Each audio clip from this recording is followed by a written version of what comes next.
विघ्न विनाशाय कुलाचार समृद्धये नमामि वरदे देवी मुण्डमाला विभूषणे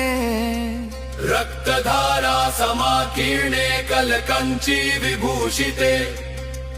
सर्वविघ्नहरे काली नमस्ते भैरवप्रिये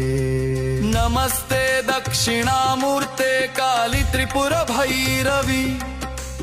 भिन्नाञ्जनचय प्रख्ये प्रवीण शव संस्थिते गलच्छोणितधराभभिस्मेरानन् सरोरुहे पीनोन्नत कुचद्बन्वे नमस्ते घोर दक्षिणे आरक्तमुख शान्ताभिर्नेत्रालिभिर्विराजिते शवद्वय कृतोत्तंसे नमस्ते मदविह्वले